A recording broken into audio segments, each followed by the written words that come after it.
Sorry, what? Bienvenidos al nuevo capítulo del podcast La Última Reunión del Día. Hoy vamos a estar hablando de roles y permisos con nuestro invitado José Gaona. Y José, bueno, ¿cómo ha estado tu día?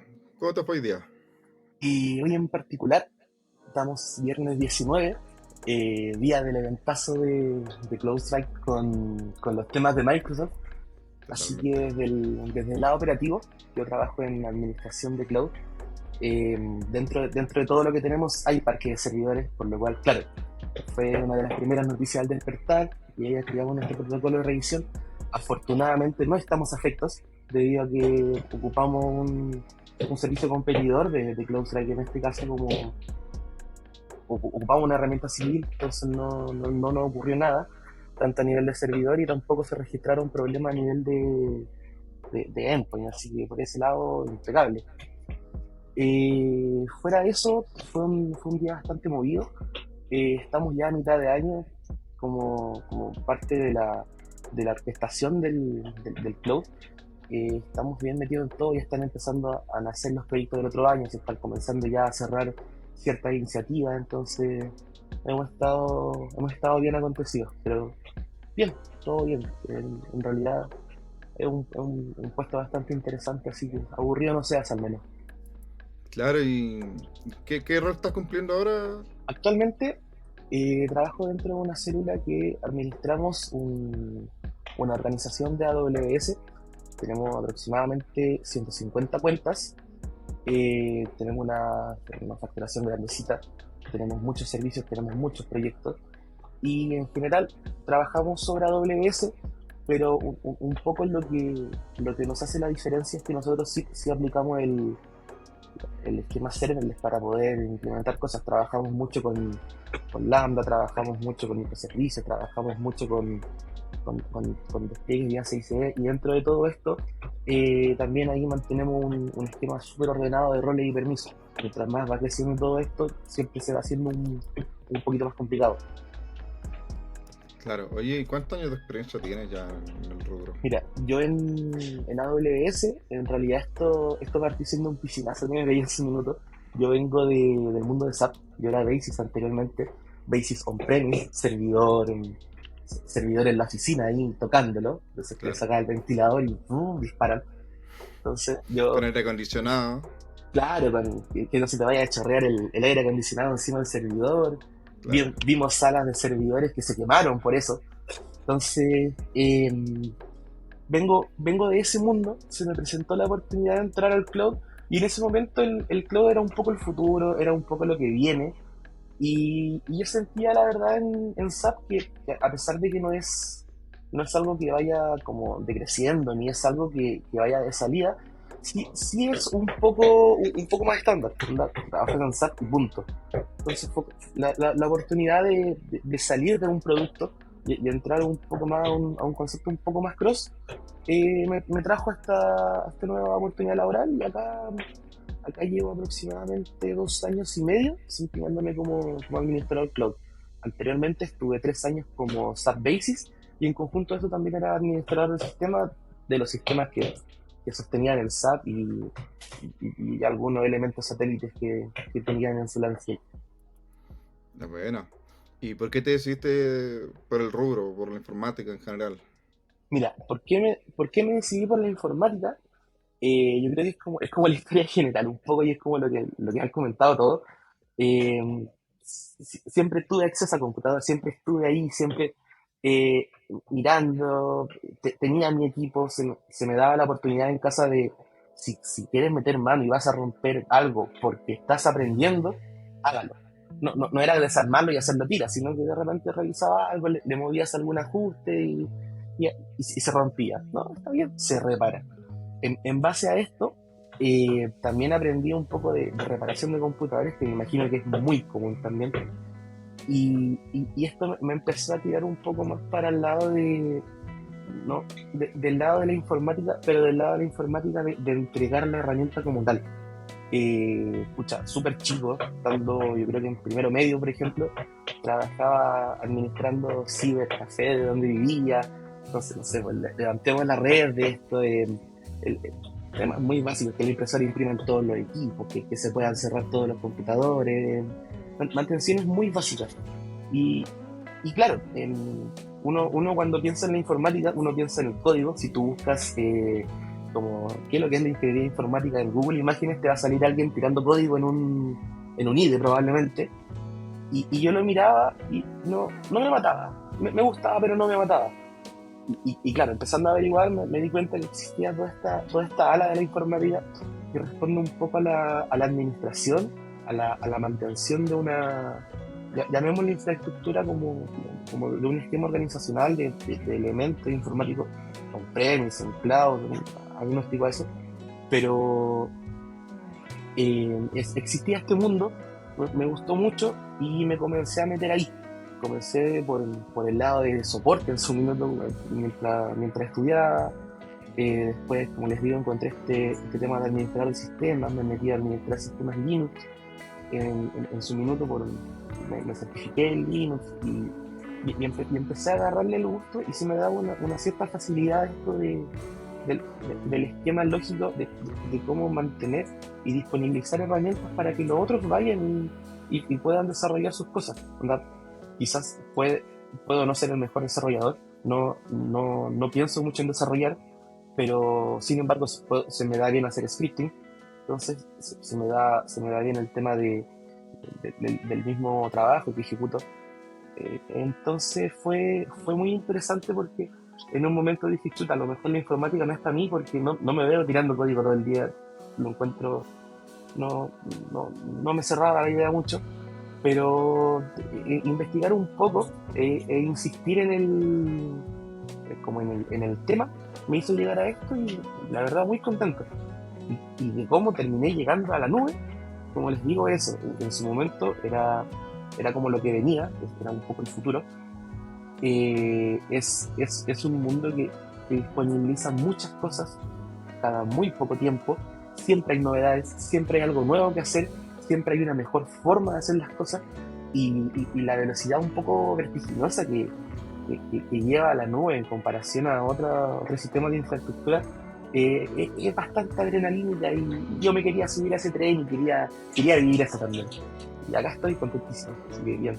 Eso es súper interesante porque muchos piensan que la informática, el típico estigma de oye, soy informático, arréglame el computador, ¿cierto? La Claro. impresora está mala, formateame el computador, hackeame Facebook. Y los que estamos dentro del mundo nos damos cuenta que en realidad, claro, puede ser, pero no es lo que hacemos en realidad.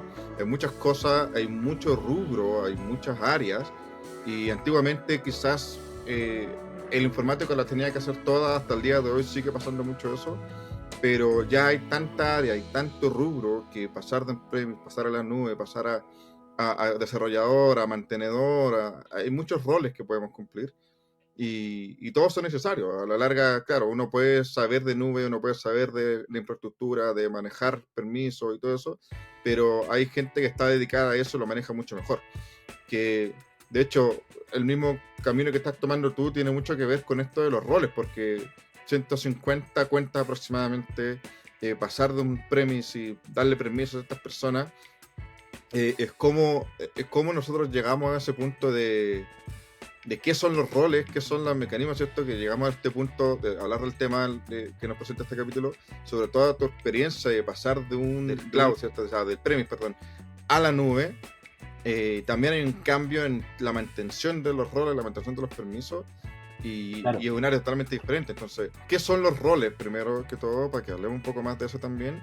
Mira, hablemos de roles, no tanto de una perspectiva informática, sino que de una perspectiva un poco más organizacional. Así como la gente desempeña roles dentro de una empresa, esta gente para desempeñar sus roles tiene que tener ciertos privilegios sobre la organización para poder desarrollar sus cosas. Por ejemplo, viniendo de SAP, existía gente que trabajaba en finanzas, existía gente que trabajaba en recursos humanos, y por supuesto una persona de finanzas no tiene por qué saber qué tipo de sangre tiene un operador, por ejemplo. Que eso sí lo tiene que saber alguien de recursos humanos que interactúe con el tema médico. Por lo cual, en base a todo esto, y un poco partiendo por el tema de que la apertura a distintos tipos de información puede producir problemas de gobernanza, se empiezan a crear estos roles que en un principio son roles de operación, y que en nuestro caso, en el caso de la informática, nosotros estos roles de operación los intentamos homologar lo más posible a un rol de qué permito hacer a ese operador. ¿Por qué me refiero a esto como operador y no como persona? Porque es importante que el rol sea agnóstico a la entidad que lo está ocupando. Si yo creo un rol, por ejemplo, que sea para ver temas de finanzas, siguiendo como temas fuera de la informática, cualquier persona que pueda ocupar el puesto diseñado para ese rol lo puede ocupar. Ahí hace un poco de sentido que cualquier servicio, por ejemplo, pueda ocupar un rol que está destinado para ir a buscar información donde mismo. Hace sentido un poco que hayan permisos prediseñados que cumplan una cierta base, y sobre esta base se vayan haciendo las ramificaciones y dando cierta granularidad. Entonces, teniendo en cuenta lo que es un rol, podemos hablar lo que es un permiso.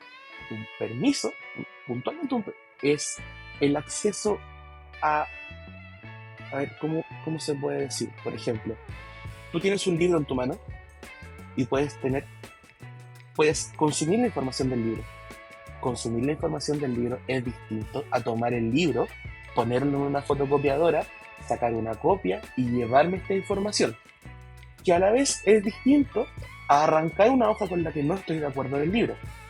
Tenemos 3 tipos de acciones que son las acciones básicas, que es lectura, modificación y escritura, o escritura, como lo quieran tomar, que son las operaciones básicas que puedes realizar sobre, digamos, un servicio, sobre un archivo, sobre una parte de una operación. Estas acciones las pueden hacer personas, las pueden hacer servicios, la pueden hacer conjuntos de servicios, se pueden manejar de maneras externas, se pueden delegar, se puede hacer muchas cosas con ello.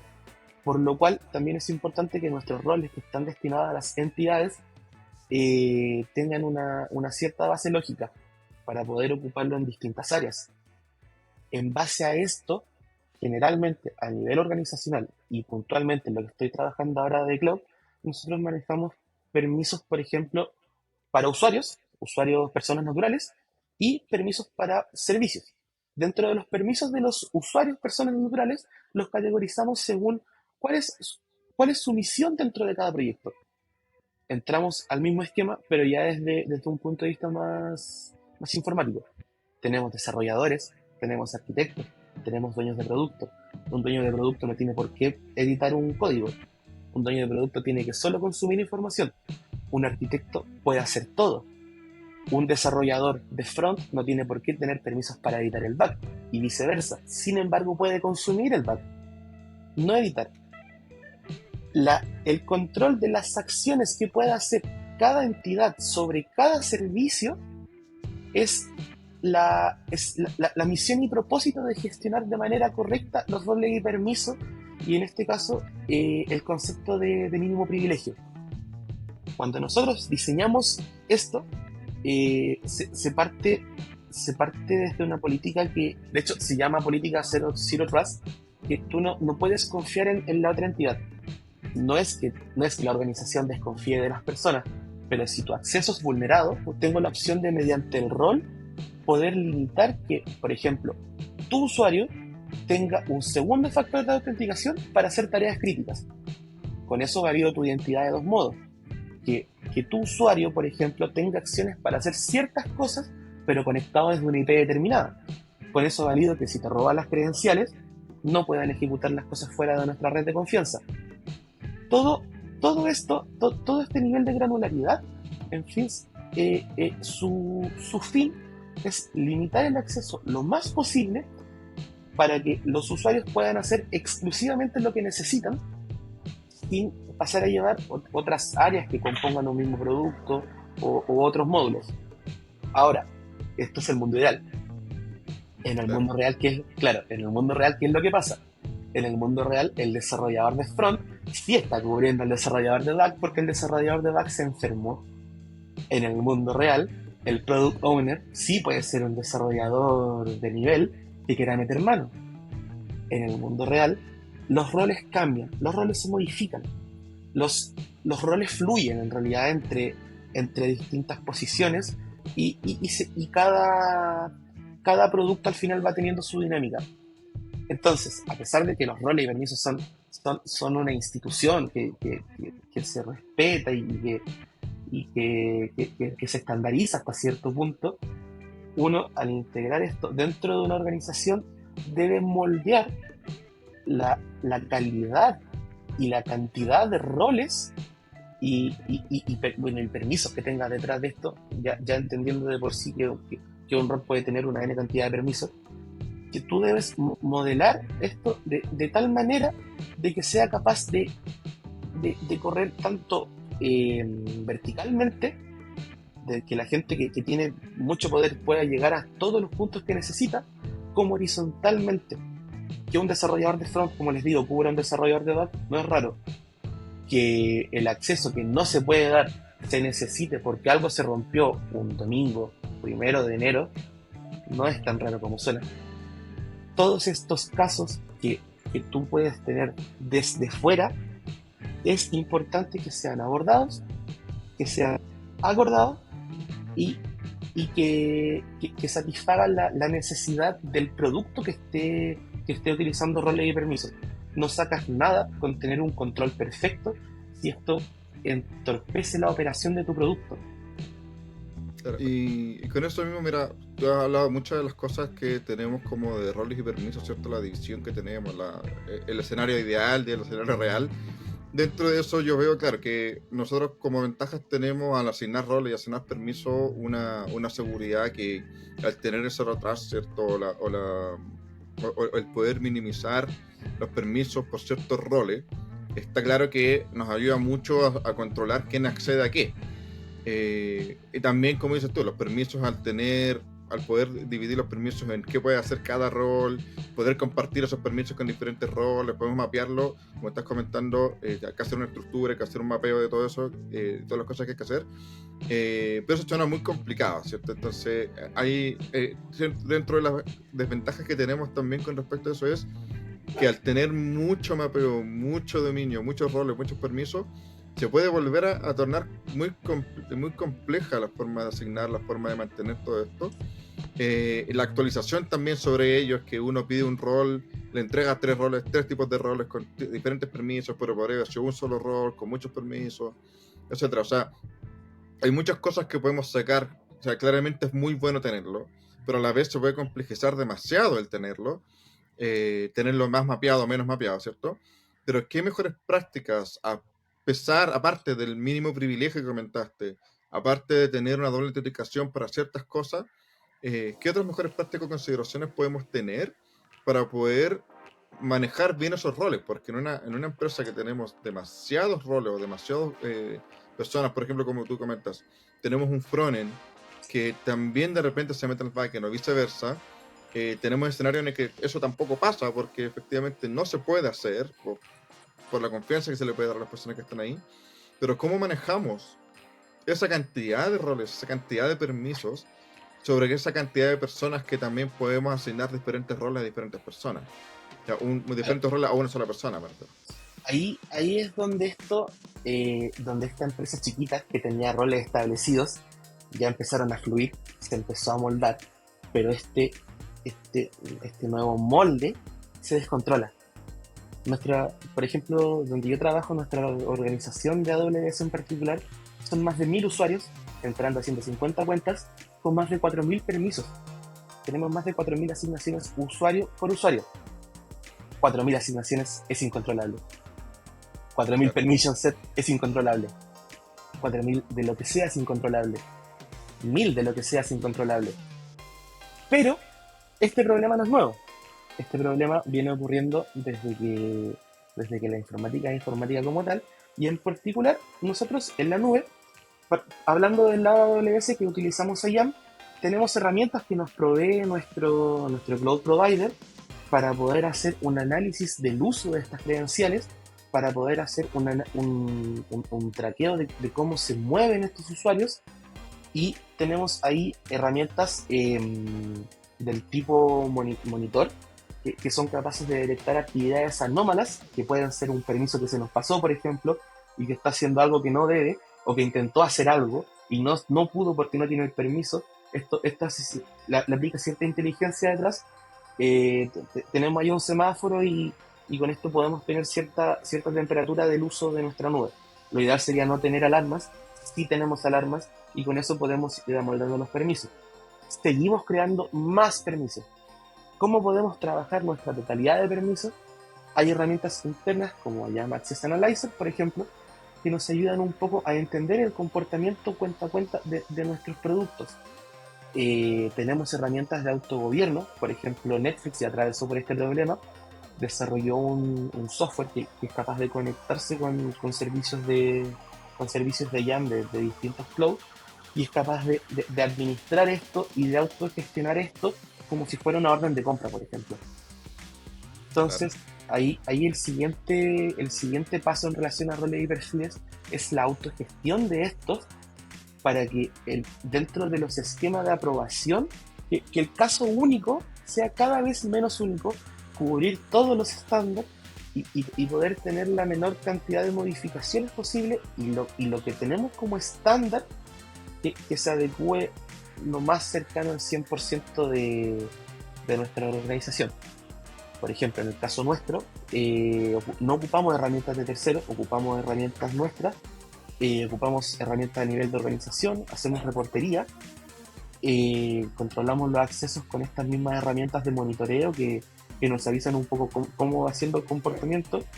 Y lo que es aún más importante, que nos ha servido bastante, es entregar los permisos de 0 a 100, no de 100 a 0. Quiero entrar a un archivo, perfecto, te doy permiso del archivo. ¿Todos los permisos? No. ¿Qué quieres hacer en el archivo? Leer. Ay, que después quizás quieres escribir. Venga de nuevo. Te puedo dar permisos para escritura, pero me los vienes a pedir de nuevo. Oye, es que voy a escribir una semana. Tengo la capacidad dentro de las herramientas de administración IAM de cualquier plataforma, de cualquier servicio, de establecer fechas de vigencia.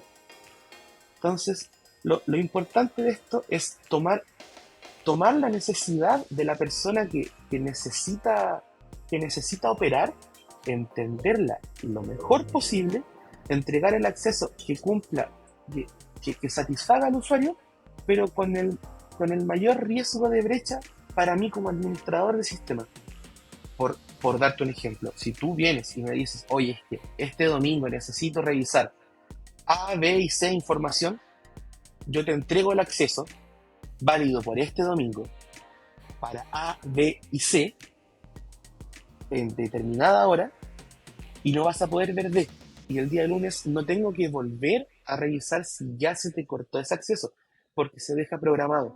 Entonces lo importante es entender bien la necesidad, y entendiendo bien la necesidad, hacer accesos finitos, el tema de la rotación de credenciales, el tema de la reautenticación, el tema del mismo vencimiento de los accesos es súper importante, porque esto nos permite el hecho de que tengan vigencia los accesos, de que no sean de que sean finitos, nos permite tener un mayor control de quién entra y quién no entra.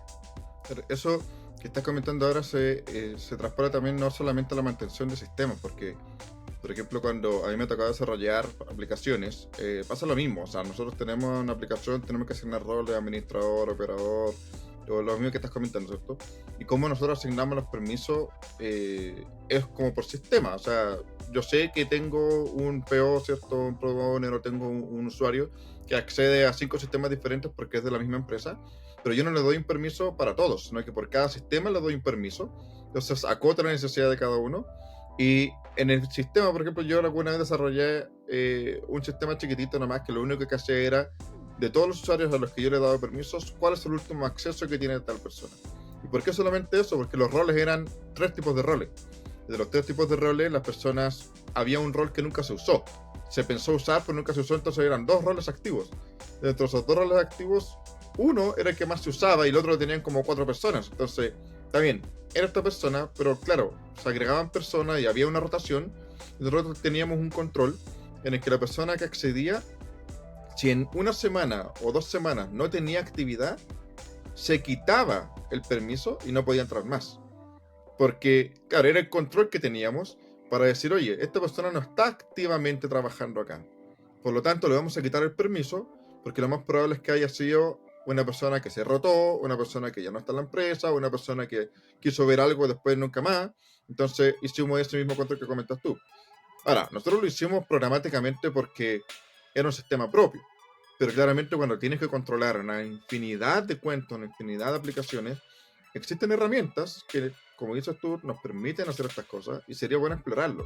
A nivel de desarrollo, páginas web, existen los frameworks, por ejemplo, Python existe Django. Entonces este tiene el control de usuarios, donde puedes hacer exactamente lo mismo. Asignar un rol, asignar permisos e incluso asignar caducidad.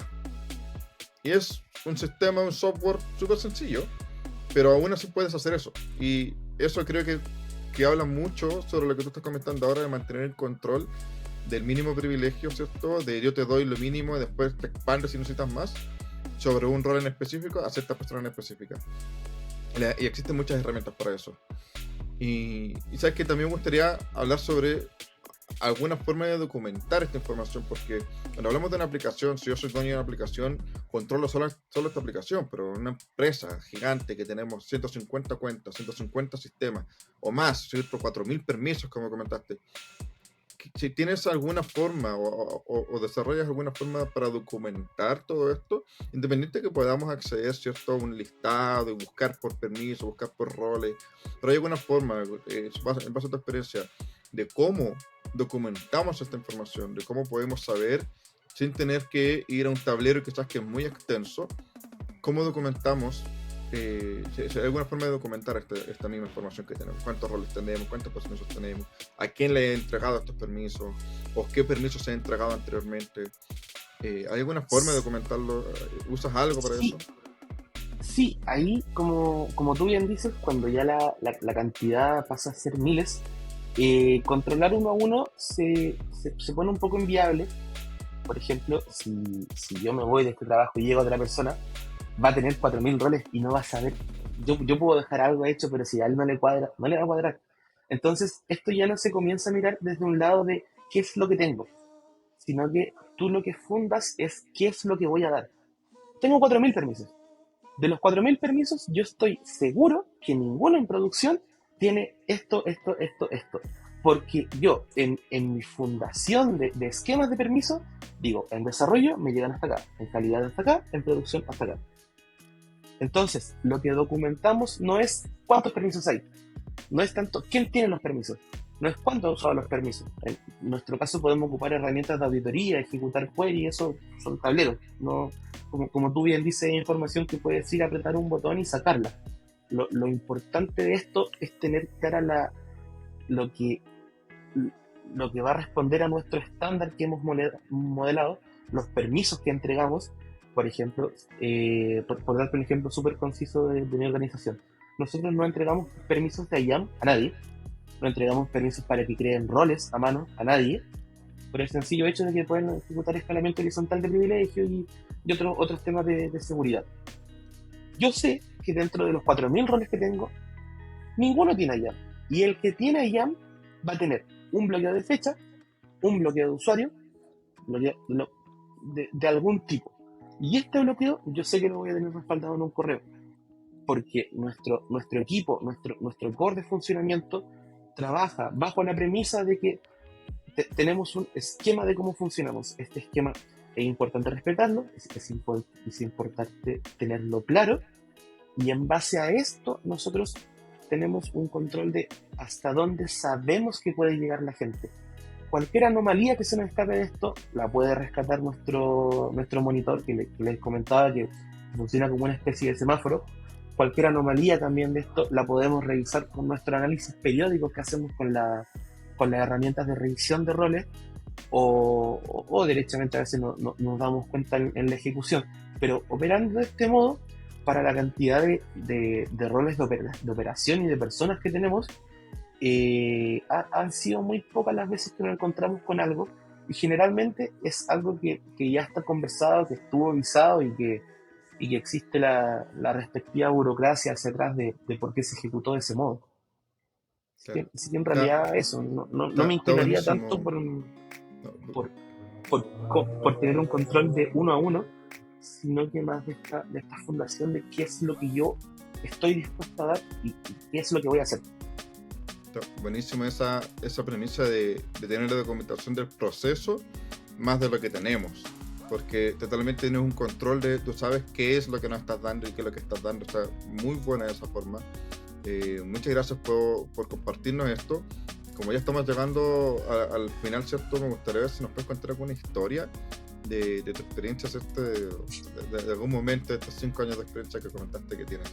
Sí, mira, ahí le di vuelta a esto y en realidad quizás no es tanto de roles, pero una de las cosas de evolucionar que me pasó a mí fue que cuando estábamos en premise trabajábamos con bases de datos DB2, con bases de datos SQL más antiguitas, y estas bases de datos sí son susceptibles al paso del tiempo.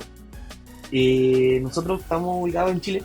Chile tiene la particularidad de que cambia su ejecución de zona horaria, no sé, cada 2 años, cambian las fechas, cambia la definición de zona horaria, cambian todo. Entonces, ¿qué significaba esto?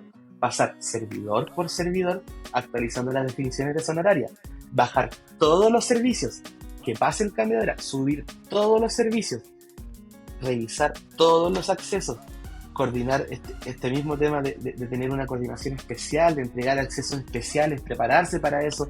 Era una operación que yo creo que para la hora que duraba nos programábamos una semana completa.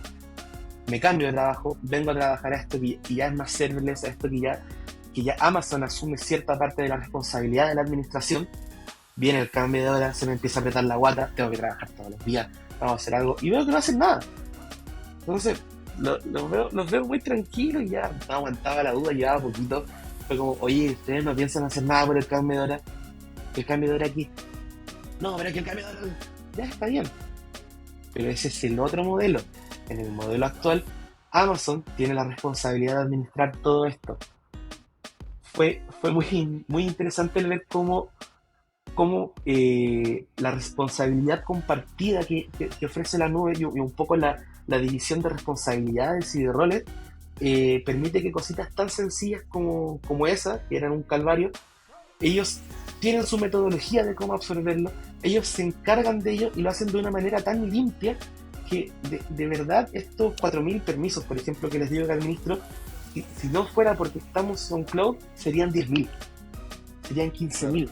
La cantidad de cosas, de elementos que administraríamos sería absurda. Tendríamos que triplicar personal probablemente, triplicar accesos, horrible. Entonces, El cambio de on-premise a la nube te cambió la vida. Eso me estás diciendo, sí, te cambió la vida. Sí, el modelo de responsabilidad compartida, como te digo, está muy bueno, aliviana mucho la pega. Y al final lo que tú terminas controlando es justamente cosas como esta. Me puedo dedicar a especializarme en roles y perfiles porque no tengo que estar preocupado de estar parcheando el sistema operativo. Entonces puedo entregar una mejor calidad de trabajo, de acceso, puedo entregar una mayor calidad de seguridad, puedo entregar una mayor calidad de este tipo de cositas porque me alivianan el trabajo con el modelo de responsabilidad compartida, haciendo ese trabajo otras personas. Trabajo que ya puede ser más repetitivo, que puede estar más estandarizado, no lo tengo que ver yo. Eso es totalmente. Cuando la organización es grande está buenísimo. Sí, está muy buenísimo. Muchas gracias, José, por toda la información que nos entregaste. Está muy buena la experiencia que tuviste con roles y permisos, sobre todo para las personas que recién están entrando en crear su propio sistema. Porque, ¿qué es lo que pasa siempre con los permisos, ¿cierto? Con los roles, cómo lo asignamos, cómo lo hacemos. Así que muchas gracias por tu participación, muchas gracias por tu información y ya nos estaremos viendo en otra oportunidad. Muchísimas gracias, José. Vale. Hasta luego.